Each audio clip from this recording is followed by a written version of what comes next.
Thank you all for being here today. This is one of the Cambridge Women's Center's 50th anniversary kickoff events. This is one of our largest events. So in addition to this Left on Pearl panel, which we're so excited to dive into, we also have a series of events all week. So we have a community organizing panel, a women's trivia. We have has a specific beer from Lamplighter in the Cambridge area with a CWC photo on it, its own CWC beer.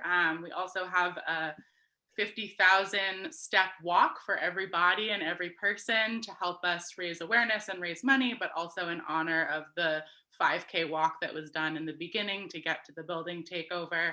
So I'm just going to put a link in the chat box for the bit.ly so that we can get to that. And I really encourage you, we are raising $50,000 in honor of 50 years, and these funds go directly to supporting the community and services that empower our community. So our drop-in center, our helpline support, our groups and workshops, and your donation will help us stay vibrant for years to come. So if you have the capacity and you feel like our cause is worthy, there's multiple ways you can donate now by texting CWC50 to 44321.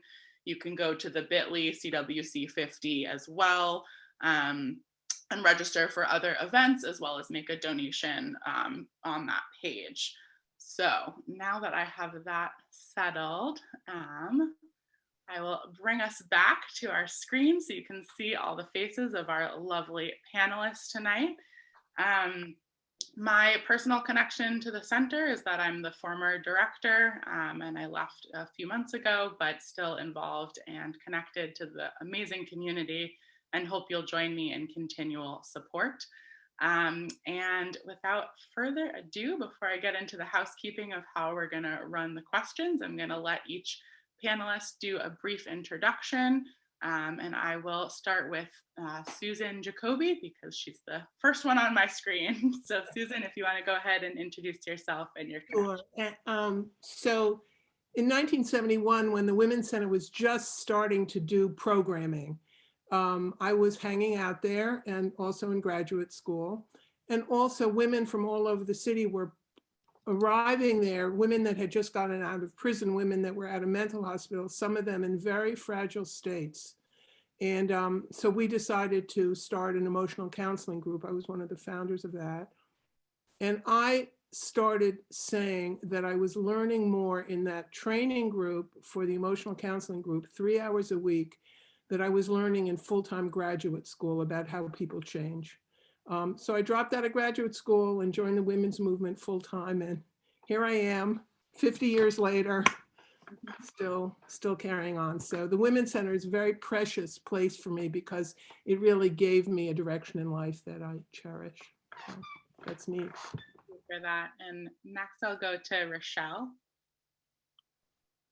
Oh, you're still muted, Rochelle, sorry. Hi. I'm Rochelle, and I was one of the planners of the International Women's Day March in 1971 that led to the surprise ending, the takeover of the building at 888 Memorial Drive. And people may not know, but International Women's Day actually is a holiday that started in the United States. I was on the march.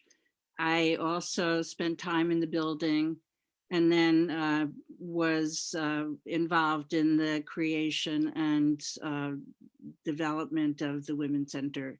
And I am so proud that 50 years later, the Women's Center is such an incredible place and a going concern. I'm really, really happy about that.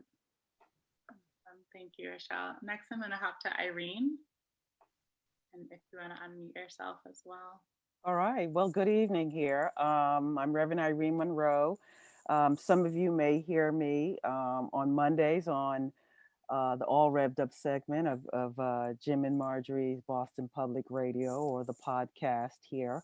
I reside in Cambridge. I have no relationship with the Women's Center, and there's a story all behind that. But I moved to Cambridge in the 90s, but I did get to see some years ago, Left on Pearl, my spouse and I, and wrote a column about it in the Cambridge Chronicle. And now when I get my I'm walking towards getting my Fitbit steps, which is 10,000 steps a day, and I hit Memorial Drive, I see the placket there and I smile and I go, I know the story behind that. Thank you, Irene. And last but not least, Susie, if you want to. Hi, I'm Susie Rivo, and I'm the director and producer of Left on Pearl, and got involved with this project many years ago when the lovely ladies here and two other people had been trying to make the film, but realized that they needed some help from a filmmaker. And so I joined this team and have been working on it ever since. I mean, it is finished, but then there's distribution, and so the work continues. Iftach Shavit was the editor, and he sort of like the writer in a way, because documentaries don't necessarily have a script, so the editing and the writing are kind of done at the same time. And Lynn Weissman was our wonderful videographer. Awesome. Thank you guys so much for those introductions. We have such a powerful group of women here tonight, and so many wonderful listeners as well. In terms of housekeeping, although I will look at the chat box, if you have a question you'd like me to ask for the panelists, if you could put it in the question and answer section, it'll be a little bit easier for me to get to. And we also have some prepared questions as well. So to start us off, this is for everybody. In what ways does feminism shape your life today, and how has it evolved, and what's your relationship to it? So feel free to anyone start. Susan, you're welcome to start, but anyone else? Well, preparing for this, I was thinking, going back. And so, we are my generation is the generation of the beginning of second wave feminism, and how far some of us have come. I mean, I'm aware that this is just some of us. You look globally and you look even across the country. It's not like feminism has triumphed all over, but in my personal life, my own father thought that, he thought that women should be educated, but also that they had to have children because if you didn't, your body would wither. So here I am. I feel feminism totally shaped my life. I'm living in a lesbian community. I chose to devote my life to activism and not have children. And my whole life is a gift from the feminist movement. What can I say? And so it's just continuing, but it is the way it is because of the feminist movement.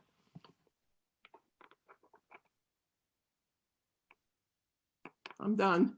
Somebody else wants to say. Go ahead, Rochelle. Yeah, I mean, feminism, I have to say, feminism saved my life. I was coming out of a marriage to a man. I thought I had failed.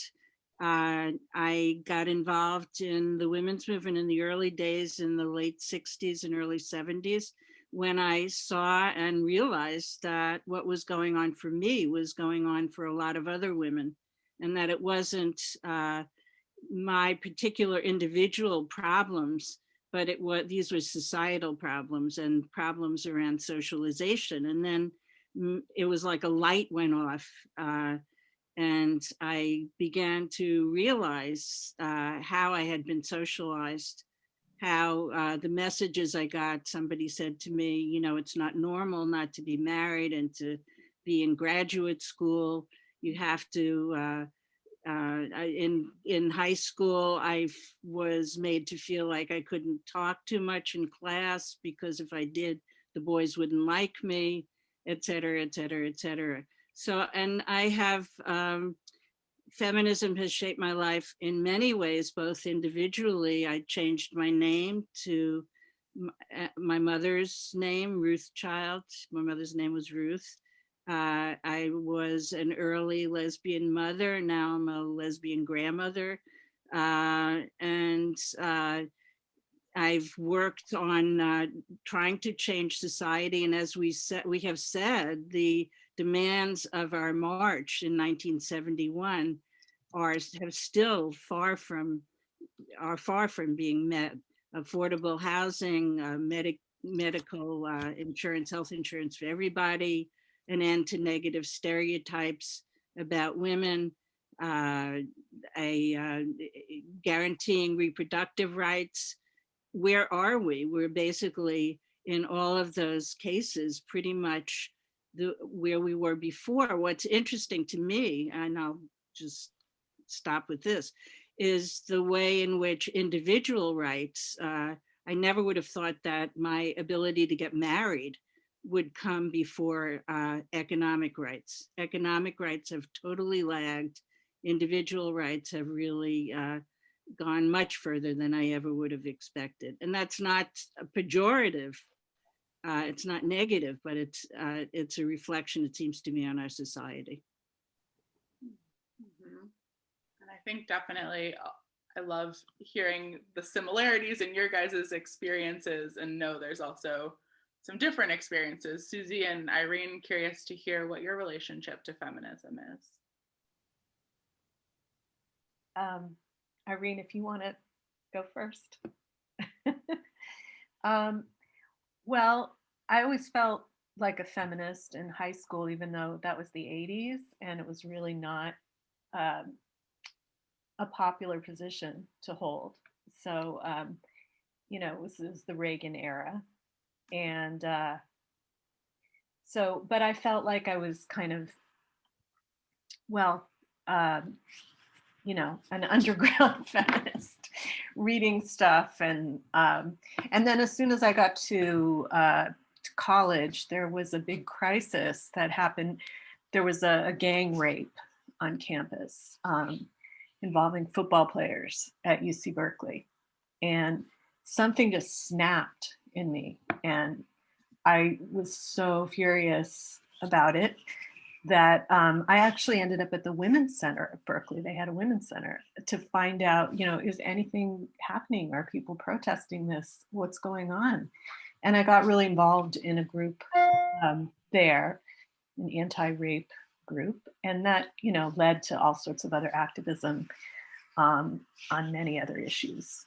So it sort of started with that kind of feminism and went on to a range of other things. And it really never stopped being involved in politics.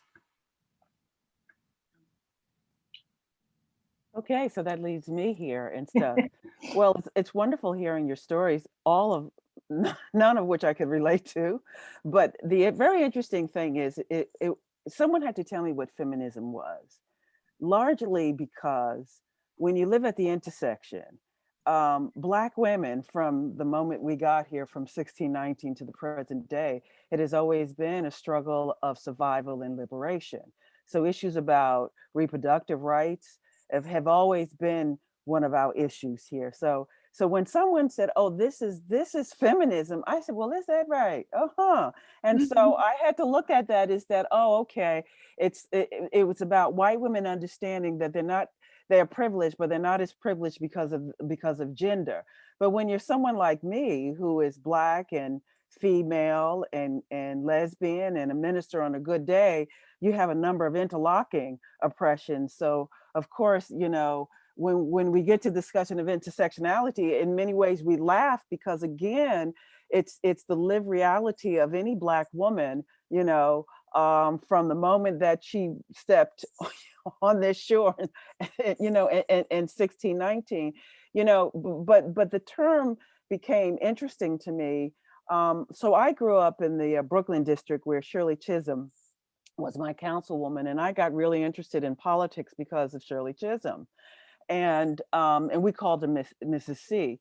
And she was very helpful in me understanding and you know, that the feminism that we're seeing with Betty Friedan and white women is not the kind of feminism, if we're going to give it a terminology, that we as Black women even have the luxury to engage in. So, you know, I just feel like ever since I was a little girl, there was something about me being, you know, and when I say different, not just queer, about what the dominant society tells me when you're growing up with Barbie, you know, you know, when you're growing up with Nancy Drew. So, you know, so, but I do understand it more, you know, as one who has become more of an activist, and now that white women have taken it up, it's like it's become popular, you know, in our sort of, you know, public lexicon. But I just think that by virtue of being Black and female and all the other interlocking oppressions that you have to sort of swim upstream, that there was always a kind of feminism, whether it was Ida B. Wells, Harriet Tubman, Sojourner Truth. So there it is for me. Thank you, Irene. I really appreciate you bringing us back to the ways in which the Women's Center is connected to a lot of history, but second wave feminism wasn't something that was, it wasn't like lacking an inclusive movement. It was both, it was just a completely separate movement for almost all of it. And so I think that's a really helpful point that you're making. Susie and Susan and Rochelle, I'm curious, obviously within activism, there's always going to be issues of privilege and power. I'm curious how your understanding to and relationship to race and privilege and intersectionality has changed since the 70s.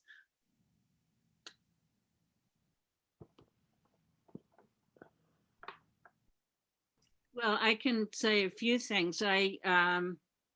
You know, and I also want to just point out that one of the things that I'm really proudest of in the film is that it's the story of the creation of the Women's Center and the takeover that took place, which was primarily by white women, but it intersected with a movement within the Riverside community, which has also not been really covered as much as it should be, which was led by very strong African-American women. The tenants and the homeowners movement of Riverside was very much a movement of strong African-American women. And I think one of the things we wanted to show in the film is the way that those two movements really intersect. It's not to say that we were best buddies, but we were able to make an alliance that really was powerful and made some difference, I think, for all the women involved. In terms of my own experience of race, I have had to really, I mean, I grew up Jewish, and Jews became white over time in the United States. When Jews first came, the Eastern European immigrants came, they were not considered white, but over time, at least the Eastern European and German Jewish immigrants became white. Not all Jews are white. And I benefited from white privilege, no question about it. And I remember as a kid, when we moved out to the suburbs, driving around with the developers saying, you know, I want to assure you, he said this to my father, that there will be no Black families in this development. So, you know, that was my life. I grew up, I went to high school in Leverton. Leverton was racially segregated. And so I have had to come to terms with the way in which I have benefited from white privilege over the course of my life. I don't consider myself to be a paragon in any way, but I think that kind of consciousness is extremely important because race is at the center of so much of our history and what's going on now in the present. So. Thank you, Rochelle.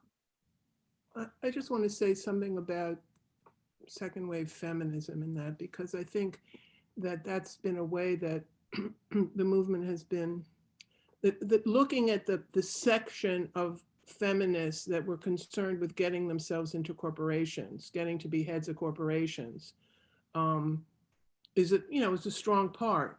But then there was a whole other part of the movement of which I'm part, the women's liberation, that really from the beginning looked at class difference and racial difference, and it was about dismantling the whole system that keeps people alienated and oppressed and separated and isolated from each other. I mean, not that we did a good job of creating those kinds of coalitions that we wanted to be part of, but at least we understood that we needed to.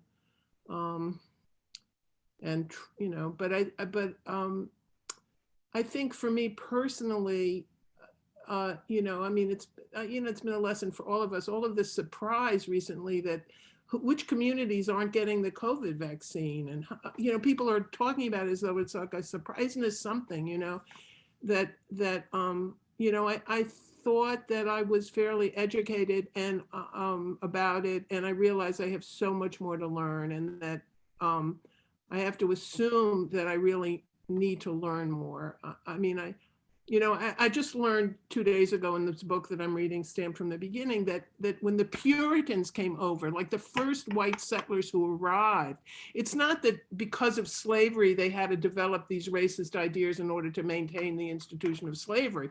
It's they arrived with the racist ideas, fully baked from Europe, so it's like, it's so deep in,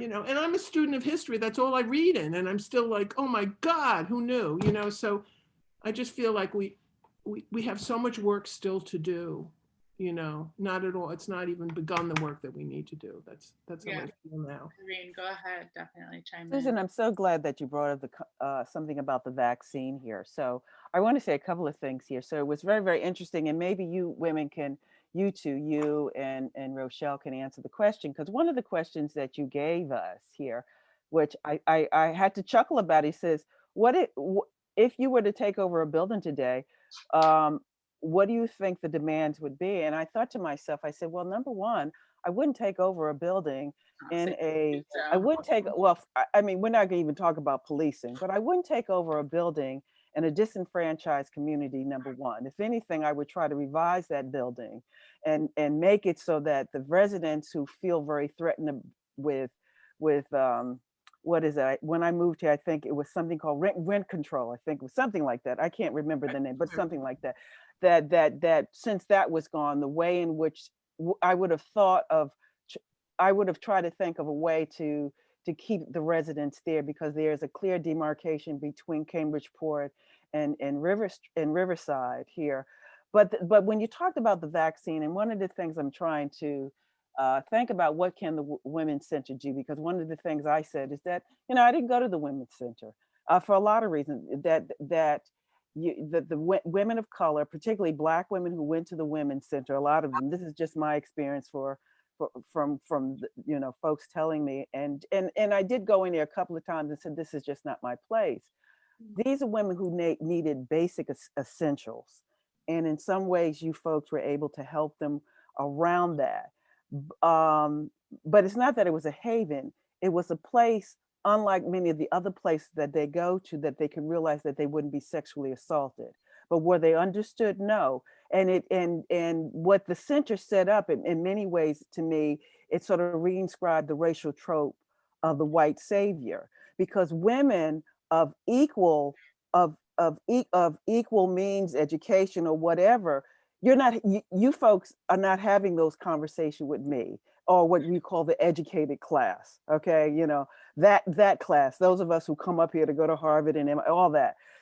We're not invited. So it was an intentionality of the way in which you did reach out to again, an exclusionary way of doing that. That said, this is something I think that the center could think about doing. So the rollout of the vaccine has just been abysmal. Okay, piss poor. Okay, with the whole sort of, we know that you know, Black and brown communities are disproportionately impacted by it. But one of the things and so it's amazing now that I see, you know, white folks go to the Reggie Lewis Center that is in Roxbury, ain't never been in Roxbury. Matter of fact, had to look it up on their GPS, how to get to Reggie Lewis Center. But that said here, I felt like one of the things that maybe the center can do is that a lot of the folks in Riverside and make it in a way that it can be welcoming, don't have Wi-Fi. Had it, but don't have it now. And if you have Wi-Fi, you can be generous enough to help people who are trying to get an appointment, get one. It's a shame because Moderna and Big Pharma and biotech is right here in the hub. But the point is that we're not, you know, we're not getting the appointments. Now, this is just one way. I mean, because my point is that I think as white women, you can talk about white guilt, what you didn't do. To be quite honest, you still won't do it. It doesn't matter. You still ain't gonna do it. You ain't gonna get it, okay? Because something about white privilege, again, does not allow you to remove yourself from it. But what you can do is move forward with it, okay, and do some good. And I just think that if the center can be of help to get Black folks and brown folks whose Wi-Fi may have never had it, but now I know don't have Wi-Fi. I know that because of how folks are trying to, the funerals I'm doing, and folks will say, we can't do it this way because not all of us could do a Zoom funeral. If you could do something with that, I'd appreciate it. Thank you for that, Irene. I really appreciate you holding the center accountable for not just decades of not always being accessible, and just being a place for basic needs, but also helping us translate what allyship looks like into action, because that's what we really need to do, right? We need to turn accountability into action, or it's all just words. So I'm curious what folks think on what are other ways. So obviously the center did have this organizing past, and there were active movements at different places, different times. But right now, the Women's Center isn't actively organizing and is mostly providing basic needs and basic services, which sure serves a place, but also gets into that white saviorism service aspect that can sometimes be problematic. So I'm curious what ideas you guys have, any of you, for other things in addition to Irene's idea, which is so important, about how we can increase action in the Women's Center and what steps we can take to make sure we're best serving the whole community and not just a segment of the community. You know, I think organizing for action has to come out of people's felt needs. I don't think that you can decide this is a project. I mean, this is how the activism happened at the Women's Center before. A group of people would get together and talk, right? And then they would realize, wait a second, we all have this shared concern. Where's a place where we can push that, you know, get something done? So, you know, it's hard. So it's hard to answer your question for us to decide how we can get other people activated, but to give people a sense, you know, to figure out like what is our shared issue here, and where is there a place that we can push.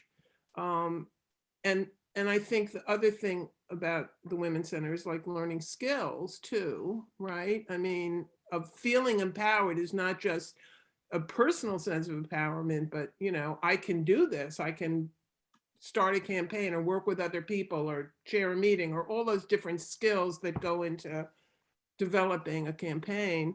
And the other thing, this is just what I've been thinking about recently after, you know, I don't know, 50, 60 years of activism, 55 years of activism, is that it's also this thing of having a goal that's like the thing of getting a Women's Center, you know, having a goal that's possible, but also recognizing that we're about building a movement, right? So that people I mean, I've seen this in the movements I've been part of. People get all energized and all excited, and then they don't have victory right away, and then they disappear. You know, so teaching people, learning skills and building community and making creating networks of people that you realize you're going to be doing this for a long, long time. It's not a single issue thing. It's not a single campaign. It's not a single victory. It's building and building and building yourself and building your connections and building a movement. I mean, we're so far from where we want to be in this country, and we have so much work to do. But we do have each other, and we find each other and work together. Sorry if I was a little harangue there, but didn't really answer your question, but That's okay. Any other thoughts, Rochelle or Susie? Yeah, I think the idea of, I think the fact that the Women's Center has survived 50 years in our Marxist capitalist model, we were right to buy a building. We wouldn't have survived without it. The early leaders, including myself, came from all over the city and all over the Boston area. And we weren't that tied to the neighborhood that much. But as the Women's Center has evolved, I've seen it be much more connected to the neighborhood. The center has computers, it has Wi-Fi access. People do come in and use the computers. But I think, in thinking about what the next 50 years will be like, I think reaching out to the community, the idea of helping, figuring out ways to help with the vaccine, the immediate issue right now, is a very good one. And if that could be something to work on right now, I think that would be really, really important. Yeah, and surely, I see people in the chat championing the CWC, saying we have Wi-Fi in the drop-in, and no one's saying that the CWC is a bad place. It's just an opportunity for us to think bigger of how can we make sure that we're actually going beyond just the survival mode, just the this is all we can do mode, and taking action in places where we haven't always been the best advocates to people of color at the center. We haven't. And so how do we move that forward? And how do we make it so it's not a place that Reverend Irene walked by and said, that's not a place for me? And how do we change that for future people? And I know we don't all five have the answers to that, but I, as people who've been long involved in the center, wanted to offer us a chance to talk about that, because I think it's an important aspect of the center as well.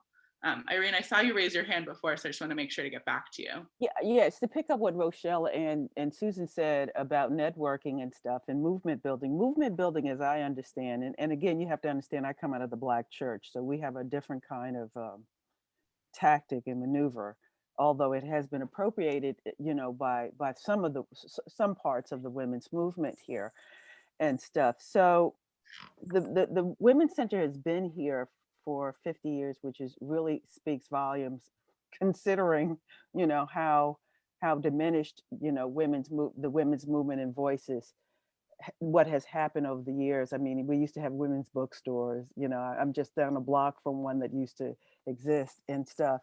But one of the things, and I have to, think of the here and now, and it might be the seed or the impetus for a movement later on once we get out of this pandemic. But I'm in this pandemic doing funerals, one of which I have to do tomorrow. One of the things that I think that the Women's Center could think about doing here is that it's been here in this community for 50 years. It knows this much, not all of us, but they know the centrality and the importance of the Black church, Black hubs. It could certainly reach out to ministers. The church is not the panacea, I can really tell you, because I get pissed with it just about, well, not during the pandemic, but just about every other Sunday. But the point is that there are ways to reach out that you haven't. The Black church is some. They now call it the Port, but Area 4. Denise Simmons lives in the Port, very central, a councilwoman. So there are ways in which that if you don't know, it behooves you to ask people that live in these communities, right? how can I help you? I'm just telling you what I know from, you know, living here and doing, and particularly doing these funerals in this pandemic. So let me tell you another thing, providing masks.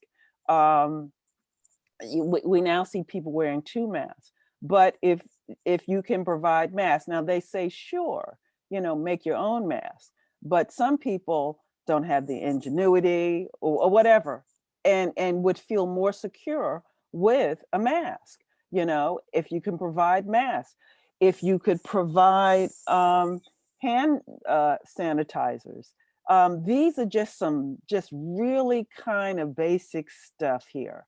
Some of these folks, particularly in the river, in the port, as well as in Riverside, believe it or not, don't have adequate heat, blankets, just basic stuff, basic stuff, food, just basic stuff.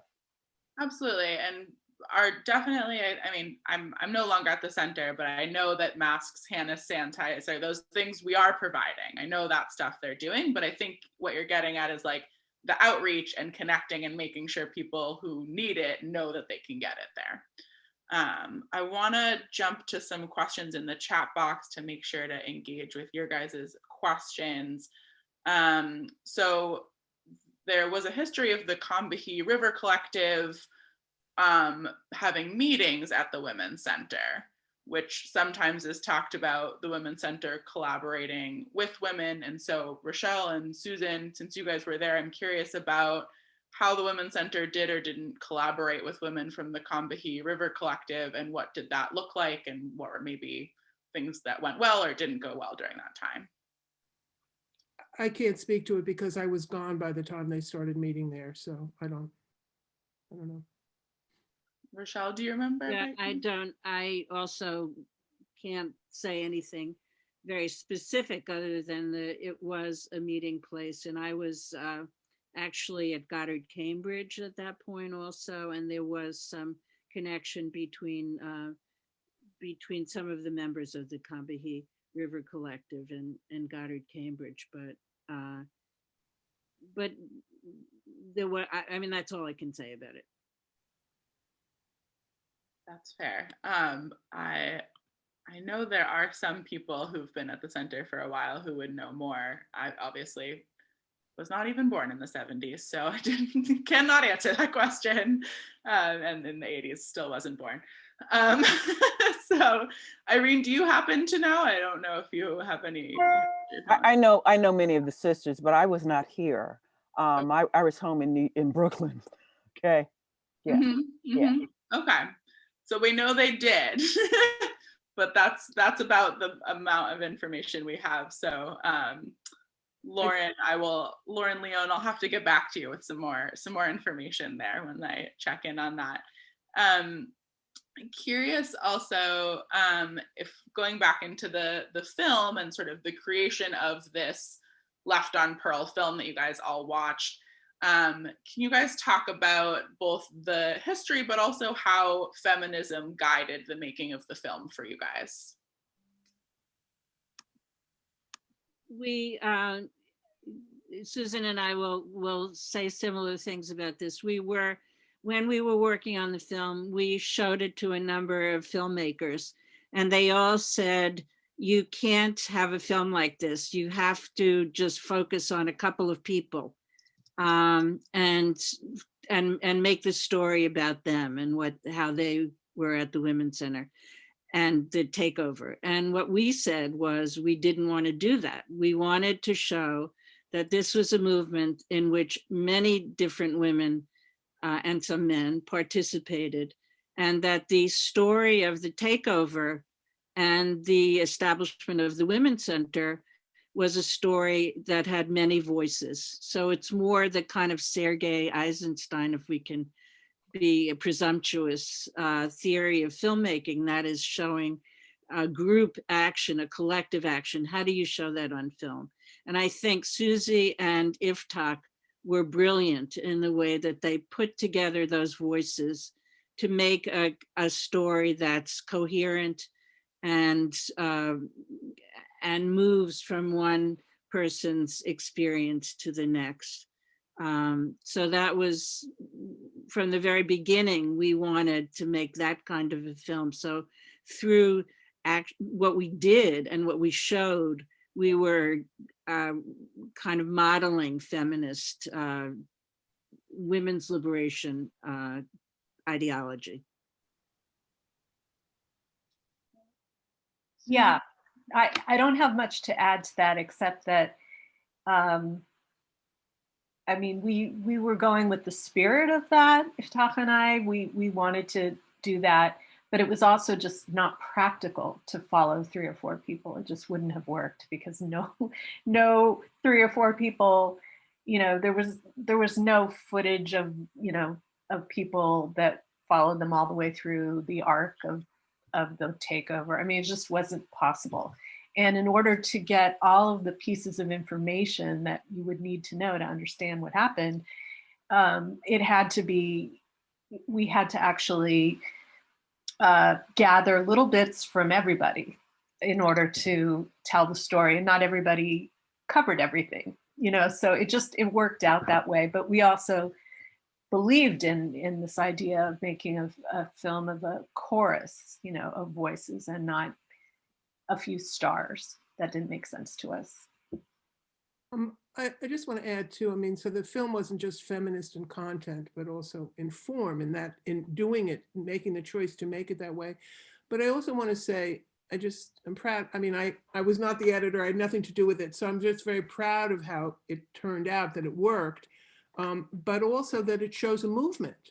The fact is that there's one conversation going on in the whole movement, that in the whole movie, that all of these different people are carrying on, because there was a moment in time in which so many people got it and were unified. And I think that's sort of the undertext of it too, is that when people really come together, you know, there's no leader there. It's a movement, you know? So it was just, that's part of the excitement of the time, and that we had the privilege to be part of. Mhm. I just want to add one thing, which I agree with that. And I think one of the other things we really wanted to show is that the women's movement was one of many social movements in the early 70s. And the anti-war movement, the movement in Riverside for affordable housing, there were student movements, there were civil rights movements. It was, I think, around the time that the expressway that was going to cut through the heart of Boston was stopped. I love what we got also when we interviewed Sandra Graham, and she says, "Why didn't I think of taking over a building?" So there was something in the air, and we tried to show the ways in which movements kind of connected in that time period also. Thank you for that. I'm curious, the phrase women's liberation came up a bunch in the movie and isn't as talked about now, and has some conflicting feelings about it. So I'm curious if you could each talk about your relationship to the word women's liberation and what it means to you. I think Rochelle likes to talk about this. Other people. Friendship. I'll just say very briefly that I think it's very important when there's kind of different ideas about feminism, and I certainly consider myself to be a feminist, but I think the women's liberation wing is particularly important and hasn't gotten the visibility that it deserves to get, because it was very intersectional right from the start. And there was, from the very beginning, a concern about issues of race and class and imperialism, US foreign policy, and including those in any analysis of the position of women. Go ahead, Irene.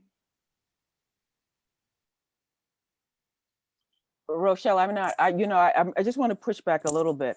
It's one thing to say that these movements are intersectional. It's another thing to say who are the power brokers shaping those movements. See, because other than that, it's tokenism.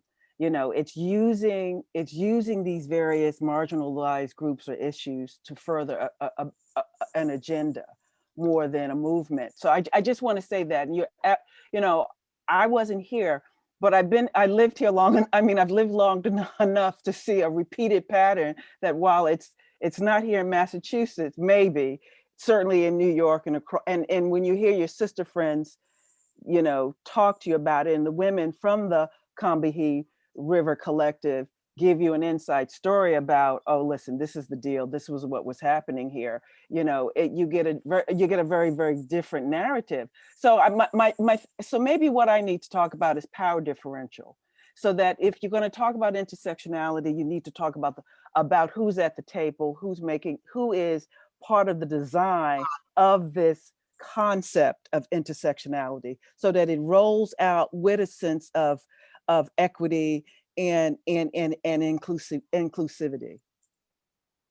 Yeah, absolutely. Any thoughts on women's liberation or intersectionality? Something that Irene just said made me segue to something else that I remember happening fairly early on, where women of color wanted to meet by themselves, or they wanted to have I don't remember exactly, but it might have been a night at the Saints or something like that. It was something that they felt like they wanted to have a time. And young white feminists thought that was just wrong, because feminists, we should be able to be, and it was really ugly. And the young white women felt like they were right, and they didn't understand why. So it's exactly what you're talking about, the kind of ignorance that was in our movement. This self-justification that was just wrong.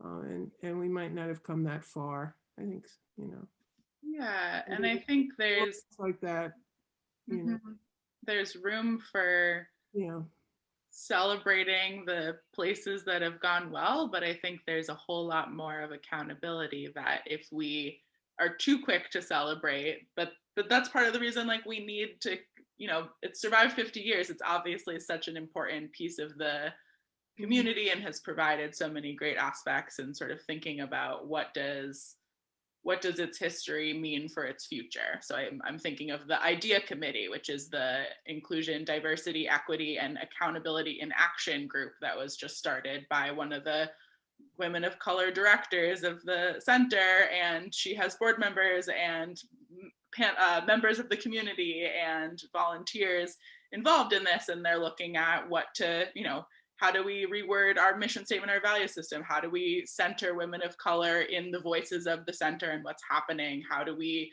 move these pieces forward and take things out into accountability? How do we train board members to make better sense of this? Yeah, Irene, go ahead. So, what I wanted, this is what I hope to do, and I hope that the audience and as well as the panel hear me saying here. Someone said that they couldn't hear me, but I hope you all can hear me, is that what I don't want to get lost is that Left and Pearl and what the women did, white women did in that era, I don't want that social history, the importance of that, to get lost. But at the same time, the necessity to critique it, that yes, by all means, because I need to say, when my spouse and I went to see the film, we said, oh, those some badass white girls, overwhelmingly white. We did. We said, there's some bad, and we said that truly, and we kept saying, oh, that really speaks of privilege. Oh my God. Okay. Because they would have slammed the sister on the ground. I mean, but it didn't take away from enjoying the film. But let's be honest about that, it had little to do with a kind of Black woman centeredness, even though it's in a Black community. And because I don't want, just because it didn't reach a certain kind of goal, I don't, a better metaphor. I don't want to throw the baby with the bathwater. Okay? That's it. So I can't time travel and say and point and say, okay, white women, look, listen to this sister here, or whatever. But I can suggest, how you might be able to move forward, because we do nothing with mea culpas and white guilt. Yeah, no, I definitely resonate with that and agree with that. There's like so much, it's way too easy to get caught in the white guilt, and then you don't do anything, and then you're stuck there, and then you're stuck in feeling bad about it or trying to celebrate yourself, and then nothing happens. So acknowledging the error without being, being paralyzed by the guilt. You acknowledge that you didn't know what you were doing, or you did wrong, whatever, but then you look at it. I mean, I think that's part of this whole, so much in this culture, it's a denial of like the fundamental, what's the word? The racism that pervades everything. Yes, yeah. And I think to Shelley's comment here in the chat, figuring out how to move the Women's Center from saying they're non-racist to every day committing to being actively anti-racist, which is a continual, ongoing, everyday kind of process in terms of how we're thinking about it. Yeah, go ahead. Yeah, and I don't want criticism to be in such a way that, the dominant, whoever, sort of misuse and abuse and negate the importance of women's liberation. So, so that's the point, that yes, it's flawed, but then we're such a cancel culture, it's like, I don't, and I feel personally, the various waves of feminism, that women's liberation is becoming diminished even more. I was in a class, teaching a class on power and privilege, and one of my students, younger students, said that she was a post-feminist. And I said, well, you know what? When there's post-patriarchy, come back and talk to me. Right. Mm-hmm. Thank you for bringing us back to, because I want to talk a little bit about that before we leave, which is at the core of, patriarchy, that the sexism that still goes on. I mean, the women being abused in every industry, the soldiers, I mean, all of the stuff that we're hearing, about how men are still getting away with it. And so I think that at the core of women's liberation, is about men's liberation too. I mean, the fucked up culture and the way people are socialized, that there's a fundamental thing that has to happen here. And I mean, we didn't answer this question, but what is feminism? To me, it's like you're not constricted by your perceived gender. So that why do men get turned into these like rapist bullies, harassing, I mean, it is about power, but it's also something about the way we raise the culture that we're in. And also that women, I'm losing it a little bit, but I sort of feel like at the core of it is changing how we develop as human beings. That just because we happen to have a certain perceived gender, it doesn't mean that we have to be a certain way. Mm-hmm. The sexism is as pervasive. I mean, this is the thing. Some of us live in these little bubbles where we're able to be liberated in a certain way. But when you look, not just globally, but even nationally, we have so much more work to do. I just want to get back to, I feel like at this point in my life, I'm really passing off to the next generation and the next generation to continue what we started. And at the Women's Center, both has a kind of universal feminist women's liberation ideology, but also we are rooted within a community. And I think that part of the work of the Women's Center, maybe for the next 50 years, is really to make those connections to a community which is predominantly a community of color. And I remember talking to Sandra Graham at a point a while ago where she said, you should make connections with, for example, the Cambridge, aside from the churches, the Cambridge Community Center, which is not very far away from the Women's Center, but really kind of almost a different world. So I see us as I hope, continuing to enunciate the kind of overall goals of feminism, the sort of large world historic goals, however you want to put it, but then also rooting ourselves much more within the community around us. Mhm. Yeah, absolutely. So as we get to our last 5 minutes, and we're I think 4 minutes, last 4 minutes, and we're thinking about how to both celebrate the history, think about 50 years, celebrate these programs and these powerful women of color who are two co-directors at the center now and are doing amazing work. What would you like to leave the panel with? Any final thoughts for the evening? There's questions in the chat box about feminist movement going international, or thinking about how the meetings were run and how they were run during the takeover. So feel free to answer one of those, but just a last word that anyone wants to leave. I'll have everyone go around and then we'll wrap up for tonight.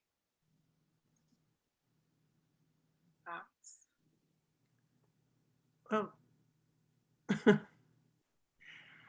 this is just completely self-serving, but I want to say that I love the fact that the movie is used now in training for women in the Women's Center as part of their, so they at least know their own history on that score. And this is just a plug, that I sort of feel like we're just beginning a conversation. I love having these conversations, and I was participating in making the movie in order to spark these conversations and have these conversations. So this is just a personal plea for people in the audience to get in touch with us. And, if you're in another community group or school, anything, we want to be bringing this movie out there in order to have these kinds of conversations. Not just to make, not just to recoup some of the money we lost in making the film, or that we still owe in making the film. That's another issue, but that's what I want to say. Absolutely. And I just put the info@cambridgewomencenter.org email address. Lots of you had great ideas for ways the CWC can be involved in activism in the chat box. So I'll save the chat and I'll send it to Michelle, but also feel free to email info@ so that you can get involved, because we need other people's voices as well, not just the people that are already there.